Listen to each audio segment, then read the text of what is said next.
We are live. We are live. Hello, everyone. Let me make sure I'm looking this way. So, yeah, man, I rocked for an hour, 4 miles. I was trying to get 4 miles in under an hour, and that was not the easiest thing. I got in just under a few seconds, under an hour. What was this?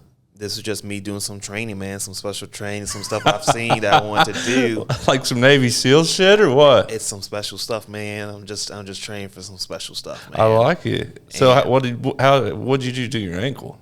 I think all the weight that it had on it, and I don't know if I'm flat foot or not, but I think how I was stepping with the weight, I hadn't graduated, right? A lot of times people build up to stuff like that. You went right to it. I went right to it. I was like, I need to know. Can I do this right now? You asked me to do this today. Can I do it? I was like, I can do it. I can do this right now. You did today. it. I did it. I mean, we're talking about, oh yeah, man, it makes all kind of crazy sounds.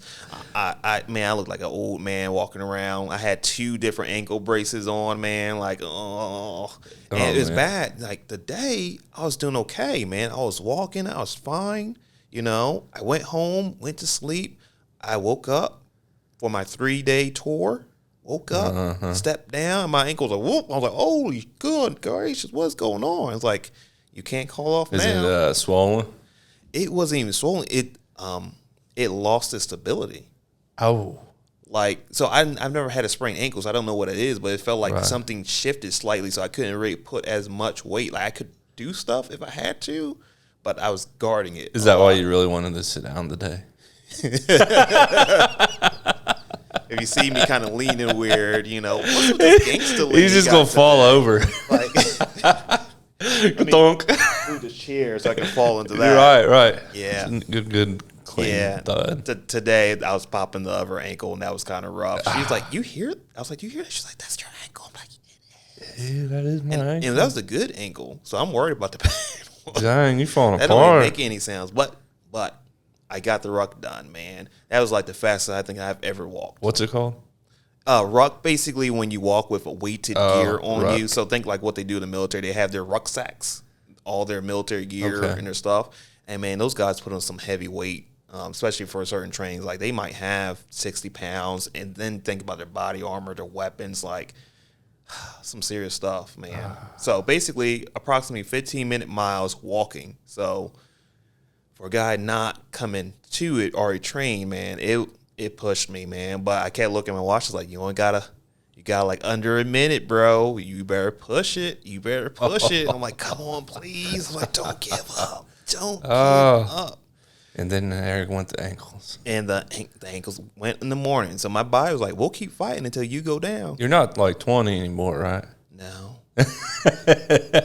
And it's funny, the older guys are like, yeah, you're young. I'm like, but now I tell them they kind of understand. Like, but guys, I'm not 18 or 20. Like, it's like the Rice Krispie. I'm like near my 40s, bro. Like, ooh. Yeah. So note to anyone, I know this is just our pregame talking, but like, guys, stretch, man. Like, stretch it out. Stretch it out. Like, there's a certain point where you realize, like, I better take precautionary steps and I better work up to the skill sets that I'm trying to have in terms of physical stuff, because you can hurt yourself, man. Like I said, I've never had any ankle issues until then. Until then. So now I can't ruck. So I've been having to do other stuff. That's why I was checking out my moves over here. So now you gotta say ruck it to rucking. Ruck it. Don't stop rucking. Ruck it. Ruck it. Ruck it all the time. Ruck it, guys. Don't stop rucking. Man. So, man, yeah. So, but you know, it's funny. We were talking last episode about conviction, right? So that's really we're starting off from that part, because I had at least a mild conviction. Like, I'm gonna give this shit my best, right? You know, I'm not gonna just stop. Now, did I want to stop? Yes, I did. When a car came by and I had to cross the Cardinal Greenway, I did stop technically.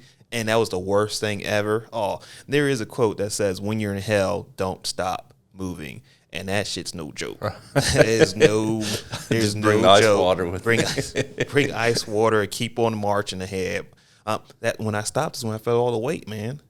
It's when you take that break that you really shouldn't. Is when it hits you, when the hard work really hits you. So you just gotta keep on moving until you're really at a place where, like, well, your mind stops you before your body, you know. Yeah. So it's like, if you can remember that, then we got a little bit longer to go. Yep. I mean, David Goggins, he says he has a 40% rule. It's like whenever you feel like you've given everything you got, you still got, you're either at 40% or you still got 40%. Regardless, either way, it still means you have a lot more in the tank. And like I said, I think that's probably the fastest I've ever walked, ever, period, with that much weight. I mean, 4 miles in under an hour walking with basically a person on your back is not bad for your first day out, right? Wow. Not too bad. So, but like I was saying, last week we talked about conviction, and that's kind of where we're coming off from today. So let me see. I got a couple notes here. We'll probably cut this out later on. Oh, we can live by the notes. We can live by the notes. I live life by notes. Right. Okay. Life by the notes. Screw the notes. So we talked about conviction. No, I'm saying use the notes. Okay. Yeah, it's all good. Okay. We were talking about conviction as a way to help eliminate doubt.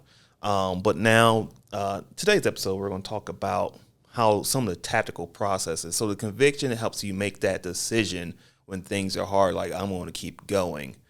It gives you that overall fuel, but sometimes you need like brass tacked abilities to take on the suck that you're facing.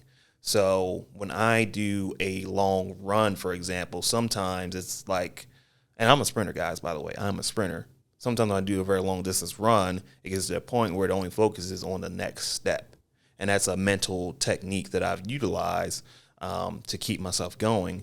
And there's a lot more to that. And honestly, I was listening to a guy named Brad. Let me see what his name is here. What is your name, sir? Well, we'll get to that later on. We'll get to his name. But anyways, he had a really good video about performance mindset. A really good video about performance mindset. He's a former Ranger. So, people that do the special forces, they put themselves, like you already got the military and the boot camps and the crazy stuff they had to go through to get through that stuff. But then when you go to special forces, like the requirements that are upon you in that selection process, just getting through the selection process, because everyone thinks about like the Navy SEALs, like, man, Buds is crazy. Man, that's crazy. Like that in of itself is crazy. And then from all the things I've heard on YouTube, so I don't know, but these guys say they're Navy SEALs, et cetera, et cetera. But it seems like that's just the beginning. But I guess similar to like going to a fire academy, right? That's hard work during it. But man, when you're going out and living life as a firefighter, that's its own difficulties. Maybe you're going through the police academy, that's its own difficulties. But these guys have to have a certain mindset and tools to deal with the onslaught of pressure and struggle that they have to go. Now, some people, of course, they just shrug it off like, whatever, but that's not everybody. And so this guy here with his performance mindset and his whole website, his YouTube is Trained Like a Ranger, right? And in that, when he was talking about performance mindset, he gave 5 different areas to develop that. And I really connected to these areas because they were tactical things and they were things that spoke to the warrior side of me. And when I say warrior side, I mean that from my martial arts background, Shaolin monk warrior training stuff. I didn't get to train no temple or anything like that. I'm just talking about my local martial arts school, right? But they pass on the mindset, which is a fighter tries to conquer other people or tries to conquer the world outside of them, which you can never truly do. You can't ever control all the elements outside of yourself. You can't.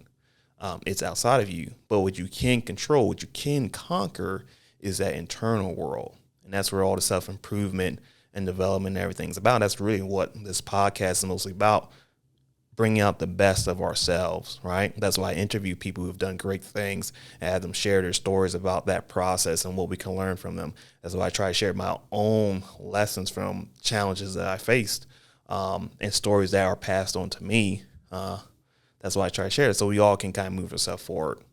Anyways, this performance mindset really spoke to me. And there's a couple different elements that he talked about. So we're going to jump into that. I highly suggest you go and look at his video. It's performance mindset for like military selection. What else was it? There's a couple other things, sports and like general application. It's Trained Like a Ranger. So just search YouTube, Trained Like a Ranger. You'll see him come up. really good stuff. Like I said, I'm borrowing a few points from him to talk about today. Hopefully one day we'll be able to get him on here for an interview because I really, really value what he was saying. But one of the things that I think is really important before we even get into the different points, his name is Daniel Burnett, by the way, found it, Daniel Burnett. It's having our conviction is great, but like Mike Tyson said, for those of you who don't know, he was a boxer, a great boxer. It's like everyone has a plan until they're hit in the mouth, right? Like everyone has a plan. So sometimes shit goes wrong, right? Things are very, very hard. We're still in this fight. We chose this fight. This is what we're going to do, but it sucks. And I need to get over the suck factor. Okay. But before we do that, for the people that are listening and watching, you may have noticed that we got some really nice videos going on now, and the sound price sound really nice. And you see my nice little black and white pictures, etc. Well, we got a new home with Global Media Enterprise, so check them out, man. Videography, 360 virtual tours, and podcasts. They do all that. They welcome me to make this my new home. And so this is where we're at, man. That's why we got this whole nice fancy setup versus being in my office space or in my bedroom. So it's really nice here. I get to stand up and present, which is nice. It's what I'm accustomed to. And feel kind of professional about it. You know, it feels good. It feels good. They do great work, guys. Really go check them out. The CEO is Kevin Shook. So Global Media Enterprise, go check them out, guys. Okay, so we're talking about fear. So Burnett mentions that fear is a challenge for folks. And that's why I talked about conviction on the last episode. If you have conviction, it helps you to overcome the fear. He also says that when you train, you know, if you are trained, it helps you to overcome the fear. Now, here's the thing. Sometimes in life, we're not going to receive any training, right? And as warriors, warrior mindset, regardless of what happens in the outside world, we need to be able to control what's going on in here, right? So sometimes we're not having training. Sometimes we may be critiqued based on our skill sets, but there's no metrics either. So what happens when there is no training, when there are no metrics? How do you keep your own self of esteem and integrity when, shoot, you don't know what to do or you don't know if what you're doing is that good, right? And like I said, we can't always believe that training is going to be there for us. So I remember talking to one of my good friends. He was a manager. He did some financial management. That was his background. He decided to help a small community. I mentioned this last time. So he came in, started getting things put into order just because he has that warrior mindset. So he didn't come in with a strong finance background. He started getting things together. He did a lot of good work. Everyone liked him in the beginning. But as he made more changes that were efficient, that didn't help people that like certain things, as he focused on the protocols and making things appropriate, he fell out of favor. And then people started to critique him. And, you know, he left that place. He did a good job. I know because I talked to him during that time. And you talked to him, I was like, man, I did a fantastic job.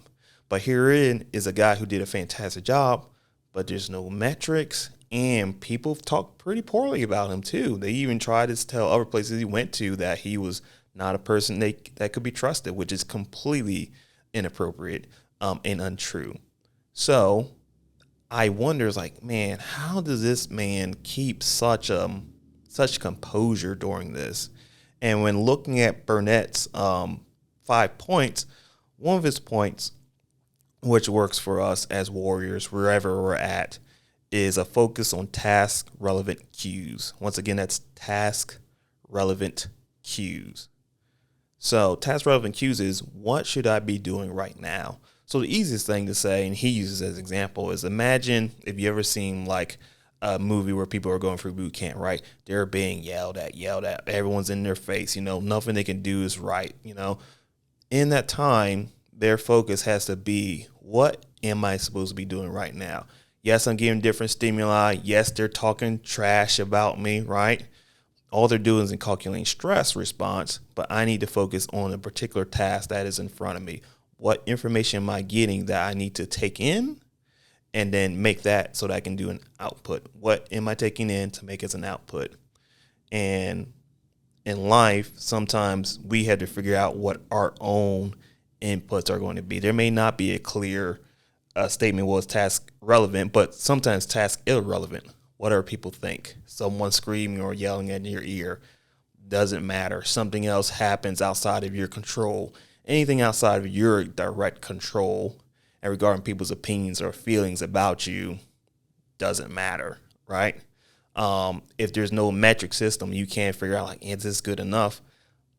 Doesn't matter. It's outside of you. You have to figure out what your task relevant cues are going to be, what you know is going to be good.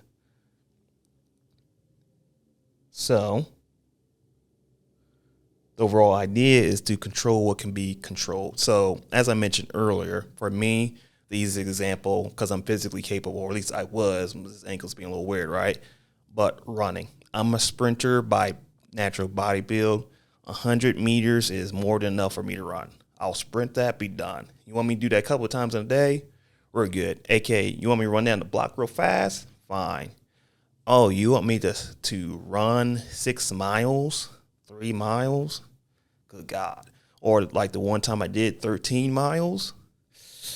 You're asking quite a lot from me. You know, if miles usually about 10 city blocks, I'm like, I'll give you a block at the best, right? Mindset. Okay, there's a certain point where the pain is so much where all I can do is, what is the one thing I can do? What can I do?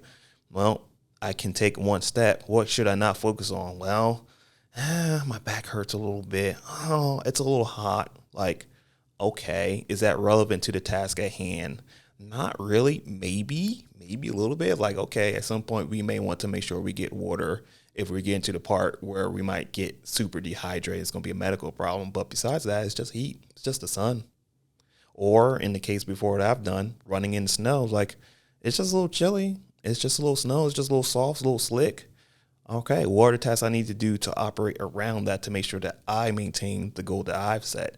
I'm determining right now how far I'm going to run. You know, I'm determining the speed. And ultimately, in that large scale kind of goal, I'm focusing on the small goal, literally step by step. I'm just making sure I lift. Sometimes it's as simple as make sure you lift your knee. Just lift your knee, lift your knee. When I was doing my ruck, it was about really lifting my knee. It was like, I can't walk fast enough, but I can kind of march this speed and it doesn't hurt me so much. I'm going to lift these knees. I'm going to bend my back forward a little bit, get some of that weight transfer to help me move faster because I'm moving just about as fast as I can. So what else can I do? Get that weight transfer. Oh, maybe if I pump my arms a little bit, that will help. At this point, when I'm struggling, my shoulders hurt, I'm tired. Once again, it's what are the specific steps that I can do. Now, in times like my friend who found himself in a new role, teaching himself what to do, and then eventually, no metrics are available readily, at least, and then eventually dealing with people who make up their own metrics. What do you do in situations where you're at work or in a new organization or something, and you don't know what to do? You don't know what the task relevant cues are. There are certain things that we all can do. Or things we can think of. So one example based on your personal situation, right, is you can always come in early or you can stay late, right? Now, if you have kids that you have to drop off at school or what have you, bus requirements, etc., then that's one thing. But if you have that as a flexibility, that is something you can do. Why? Because that's going to give you something that you chose to put in. That gave you your own metric. You know what? I don't know what's going on here, but I know if I put in 30 more minutes of work, I've done something more than what anyone else expects, than what I expected myself to do and generally, and that's going to move me forward one step at a time or one wheel roll at a time or what have you. Maybe it's reading about your field, spending 10 minutes a day or reading or listening to an audiobook about your field, right?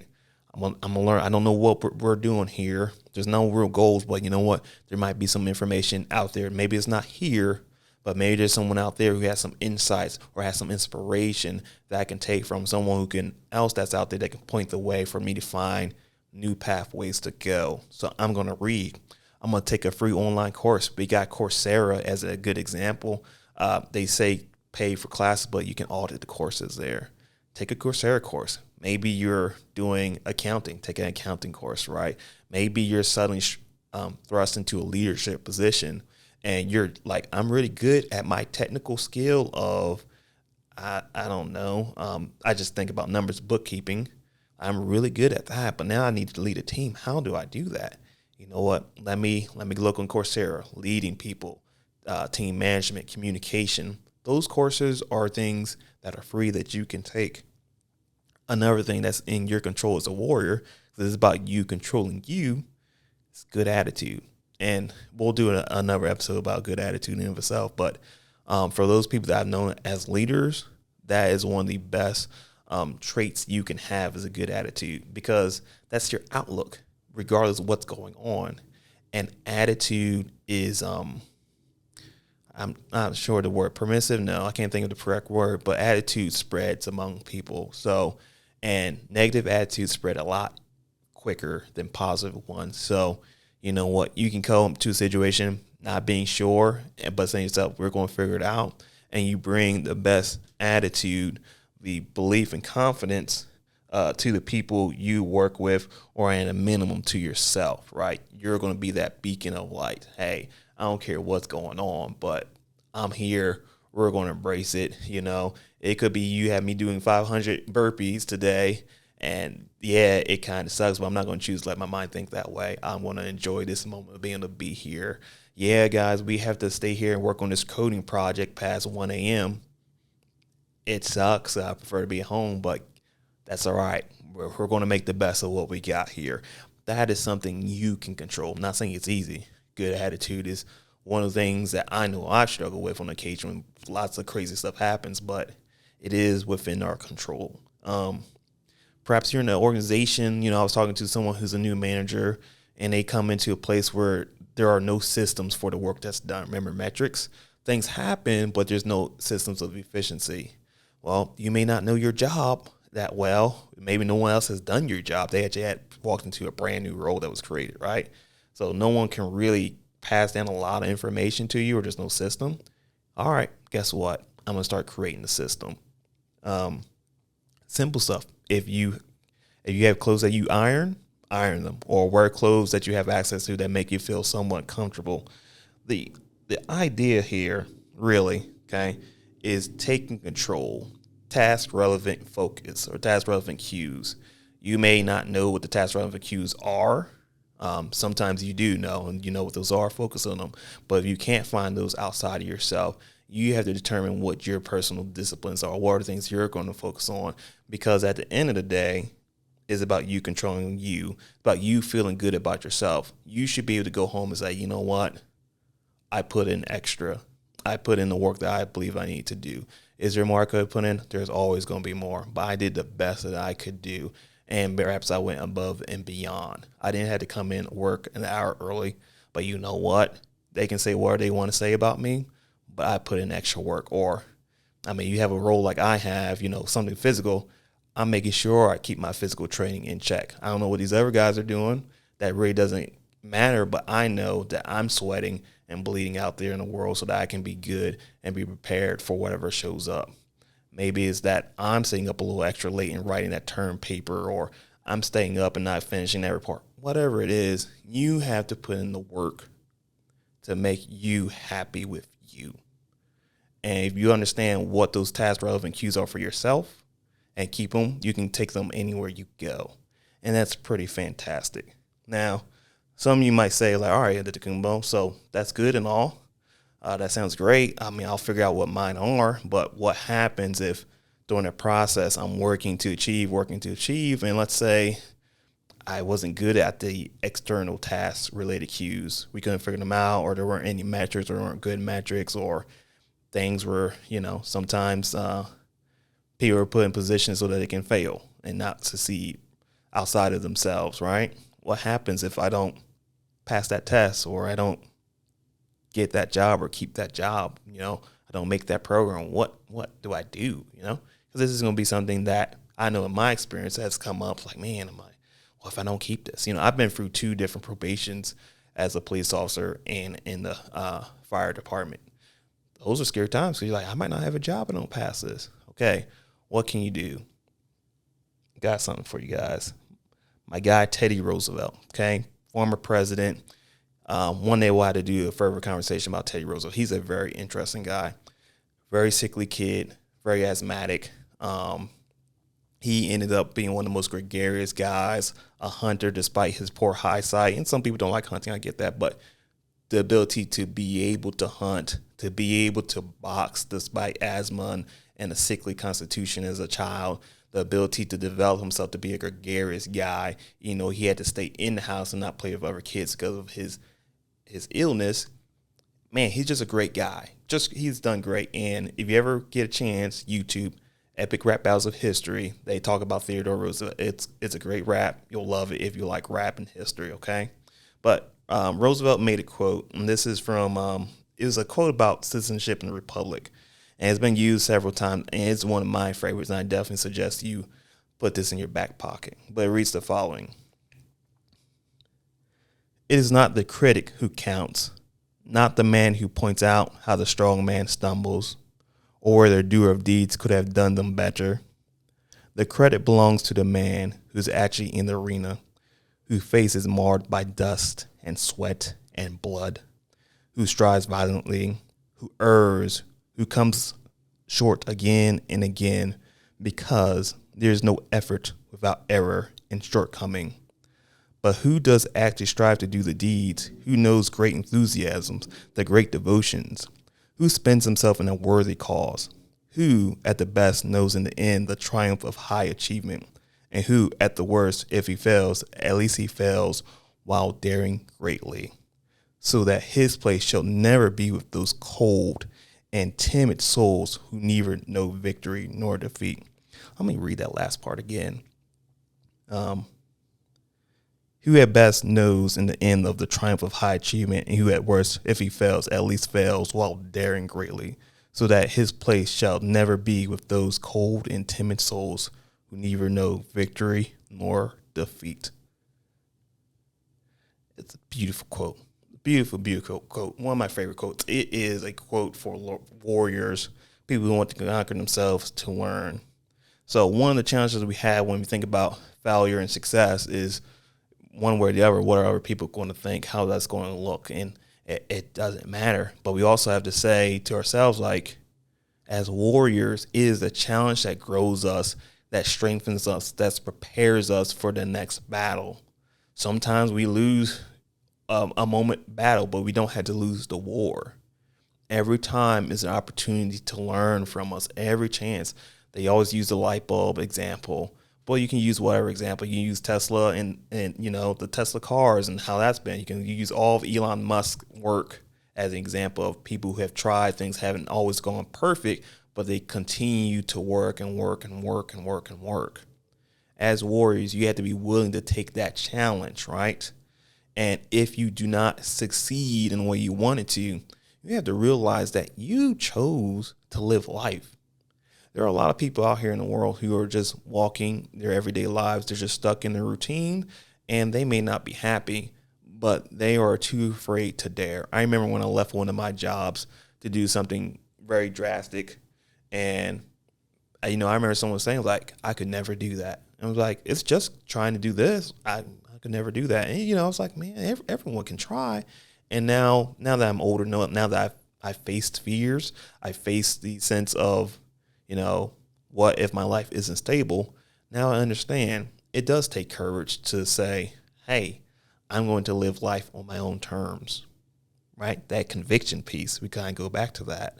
That does take courage and takes the focus on tasks so that we don't get confused in the process. Take the next step when things get hard. As warriors, we always have to take the next step and toward so that we can live our life and live it fully. And failures, quote unquote, I don't even like using that term really, but that's what we learned out here in the West. Failures are just a part of that. That is where you learn the most.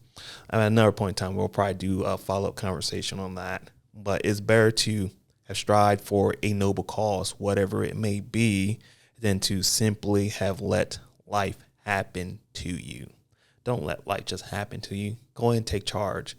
Even with small steps, live your life. This is Maybe there's a heaven or a reincarnation or something great. You may not ascribe to that. You may just say, hey, I'll just be a part of Earth again. That's all good. But what we all do have, most definitely, is right now. And this, in one way or the other, is a gift. It can also seem like a nightmare. But that's why we had to fight to develop ourselves as warriors, to focus on those things that we can so that we don't lose sight of the joys that are in this life. Because it's so very easy to be afraid and to be worried about finances, family, health, etc. Try to focus on the next task. Now, there's something else I want to add to you. Another quote you can put down. This is a Steve Jobs quote, okay? In case you're wondering, like, man, yeah, that sounds good, but what if I already failed this, right? This is another quote to put in your pocket. You can't connect the dots looking forward. You can only connect them by looking backwards. So you have to trust that all the dots will somehow connect in your future. I'll read that one more time. Steve Jobs again. You can't connect the dots looking forward. You can only connect them looking backwards. So you have to trust that the dots will somehow connect in the future. It means that we can't tell how our actions are truly going to pan out. If something works or doesn't work, we really don't know what that's going to mean in the grand scheme of things. So we have to oftentimes look back and say, hey, man, had I not experienced that, I wouldn't have been ready for this, that, and the other. For me, my example is Spanish. Man, I sucked at Spanish in high school. I sucked bad. It was really bad. It was sad. And I remember one of my first teachers, they made me so uncomfortable. They would ask a question. I wouldn't know the answer. And they'd be like, sí o no, sí o no, sí o no. And I just feel so stressed, so overwhelmed, you know. It was bad. And I remember being in that class and trying to answer questions when I did the homework, because sometimes I didn't do it because I was not focused on task relevant cues, you know, because I was just more upset by the class and other life stuff. So I remember hand raised, trying to answer questions, not being called on. Well, get to a question that I didn't know, put my hand in because I didn't know it. Then I get called on, which just reinforced that sense of like, what am I doing? Oh my God, you know. Well, I graduated high school and got past that class, but I went to college, man, and had a teacher that believed in me, and I ended up studying abroad, and right now I'm still reviewing Spanish. You know, I've been able to translate sermons while they're happening in Spanish. I'm not saying it was perfect, definitely not, because that's not what I was trained to do or that I knew I was going to do, translate poetry, but I use that. That's one of my best examples because all I knew during that Spanish time in high school was hardship. I did put in extra time in terms of trying to study on occasion, trying to meet with teachers. Yeah, I might have been a little flaky on the homework on occasion, but I did try to make sure I got through it. And at the end of the day, had I not put that effort in, I may have been further back behind when I started Spanish, or I may not have taken it as seriously. When I jumped into Spanish in college, I went all in. I tried to study as much as I could. And, you know, one summer I spent time just listening to Spanish news, and I didn't understand what they were saying until one day, you know, I went, talked to my teachers, and boom, I understood what they were saying. How about that? But had I not had such horrible times in Spanish, I would not have gotten to the point where I would have put in so much work. And then that leads me to a time frame like now where I have been on medical scenes as an EMT and no one else speaks Spanish. And you the guy. Because you the only one. And guess what? I couldn't have ever foreseen that. I didn't even think I would want to be an EMT, you know? You want me to show up some random place late at night and not get paid anywhere like a nurse or a doctor? Psh, no, here I am, EMT, right? But years ago, I never would have foreseen that. So you can't connect the dots looking forward. You got to look backwards, okay? So don't worry. Just try to live. Now, I got a couple of suggestions for you to kind of follow along with you on the path outside just determining what the external cues are and what your internal ones are. Take this Teddy Roosevelt quote that I told you. Go find that, print that out, read it before and after work, before and after studying, before and after exercising, before and after a journey that you may take, before and after anything hard, right? Read it. Read it to your mind, to yourself. Try to give it some power because those words are true and they mean a lot. There are many people who are cowards in this world and will throw stones and, You can't let that. And this world will teach you to throw stones at yourself, which is the worst because you live with yourself 24/7, right? So you need to pay attention to that. Get that as a positive talk in your brain. Remember, you're out here giving it your all, and make sure you give it your all, based on what you can figure out you can do. If you're going to go someplace, let's say, where you're going to be away for a while on a trip, you won't have access to the internet, let's say like military boot camp or police academy or fire academy, whatever, memorize it. Say it to yourself, okay? So that's one thing. Second thing, choose 1 to 2 actions that you think would make you focus on the functional tactical cues. Like, find something that you think works for you. It might be getting to work earlier. It might be reading something for work. Whatever that thing is that makes you feel like I'm putting in effort, or I'm putting effort above and beyond, and I feel I can go to sleep feeling good about that. Find 1 or 2 of those things to do, and don't miss more than a day. You're going to miss a day here and there. It happens. It's human. It's okay. You're allowed to do that. But try not to miss more than 2 days, I've heard, because then it becomes more like a habit. So try not to miss a day. Find that thing that you want to do and give it that effort. Celebrate your wins. It's really hard to celebrate the work that we do sometimes. I'm really bad at that. You got to celebrate and own those wins. And remember, like, what hardships have taught you. Like me in the Spanish class, like me in reports. On the EMT side, you might be running all day long and your face kicked in, metaphorically. You're tired, 3 o'clock, and you've just taken someone in because their stomach hurts, and now you had to write a report, and you're tired. Well, I would do that, and guess what? I was also pursuing my master's degree, and when I went back to go write a paper after having kind of trained that for a while and being away from my master's degree, it was like, oh, this paper that I would have fallen asleep on trying to write, I can just write this. Because the hardship had trained me, it challenged me and developed me to work through further writing hardships. So take some time and celebrate those past wins, right? Those past lessons, not the hard part of it, but realize what you actually gained from it. Okay, guys. So we're going to kind of wrap up here. Task relevant cues. Focus on what's necessary to act on right now. Focus on it regardless of the emotional, outward or internal negative voices that may coming at you. If you have no external tasks that you can determine or metrics, create your own, work towards those, make yourself feel good. And once again, this task relevant cues, I got this from Train Like a Ranger. So check out his website, guys. Check out his YouTube. Teddy Roosevelt, he has a great quote. And that's pretty much it, guys. There's a couple more domains we'll talk about in the future.